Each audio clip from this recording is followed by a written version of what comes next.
Olá, sejam bem-vindos a mais um vídeo do nosso canal.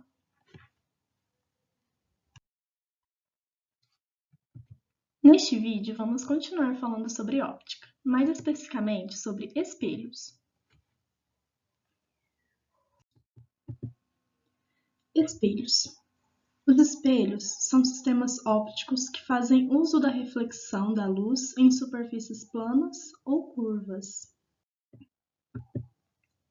Espelho plano.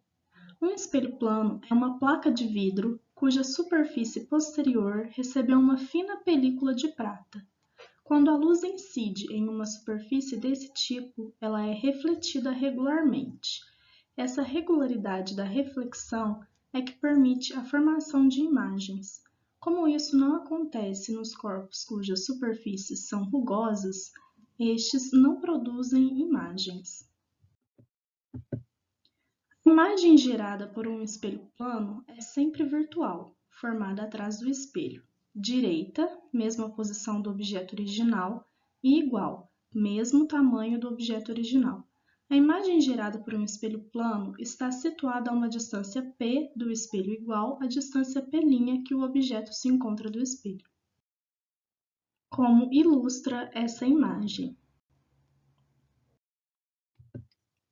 A única modificação que um espelho plano causa em uma imagem é a inversão do sentido esquerda-direita da mesma, originando imagens de letras ao contrário, por exemplo. Espelho esférico. Espelhos esféricos são superfícies refletoras que têm a forma de calota esférica. São côncavos se a superfície refletora for a parte interna, ou convexos se a superfície refletora for a parte externa. Espelho côncavo. O espelho côncavo é aquele cuja superfície espelhada é a superfície interna da casca esférica, como é o caso dos espelhos de estojos de maquiagem. Um objeto próximo de um espelho côncavo, curvatura para dentro, produzirá uma imagem na posição correta e ampliada. Um objeto distante produzirá a imagem de cabeça para baixo e reduzida. Espelho convexo.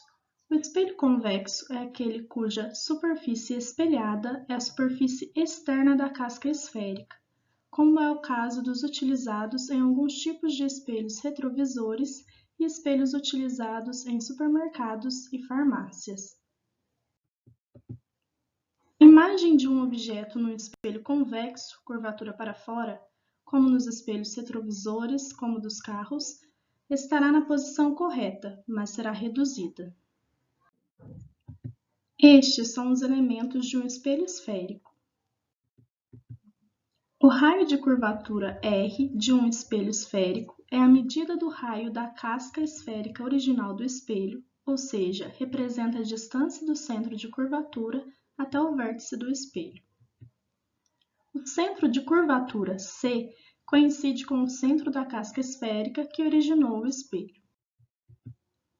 O foco F é o ponto médio do segmento que une o centro de curvatura e o vértice e é por onde são refletidos a maior parte dos raios. A distância focal, F minúsculo, é a medida da distância entre o foco e o vértice. Como o foco está situado no ponto médio do eixo centro-vértice, pode-se afirmar que a sua medida é a metade da medida do raio de curvatura. Sendo assim, F minúsculo é igual a R dividido por 2. O vértice, V, é o ponto tangencial à circunferência do espelho, que marca a interseção entre o espelho e o eixo do mesmo. O eixo do espelho, E, é a linha de centro que une o foco, o centro de curvatura e o vértice do espelho. Formação de imagens. Ao contrário dos espelhos planos, os espelhos esféricos formam imagens de tamanhos diferentes do tamanho do objeto. Enquanto o espelho convexo forma imagens sempre menores que o objeto, o espelho côncavo forma imagens de diferentes tamanhos, dependendo da posição em que o objeto é colocado sobre o seu eixo. Observe a seguinte figura. Seja um objeto de altura O Colocado a uma distância P do vértice de um espelho, o espelho formará uma imagem de altura I, situada a uma distância P' do vértice do espelho. A posição da imagem não é aleatória, ela é influenciada pela distância focal do espelho e pela posição do objeto, podendo ser determinada através da relação. É importante ressaltar que o valor de f e P' pode ser positivo ou negativo, se a imagem ou o foco forem reais ou virtuais, respectivamente. A altura da imagem e o seu aumento linear, ou seja, o número de vezes que ela foi ampliada, podem ser determinadas pela razão entre o tamanho da imagem e o tamanho do objeto original, ou pela razão entre as distâncias da imagem e do objeto ao espelho. As imagens formadas pelos espelhos convexos são sempre virtuais, formadas atrás do espelho, direitas ou diretas, mesma posição do objeto original, e menores, tamanho reduzido em relação ao objeto. As imagens formadas pelos espelhos côncavos podem existir de 5 formas diferentes, dependendo da posição que o objeto é colocado em relação ao centro, foco e vértice do espelho. Primeiro caso, o objeto está além do centro de curvatura. A imagem formada é real, formada fora do espelho, invertida, posição inversa em relação ao original, e menor.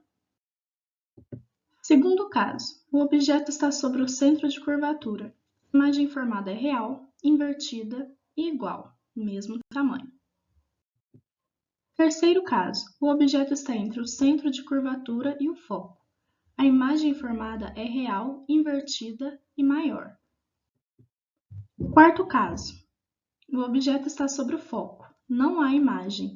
Raios refletem paralelos.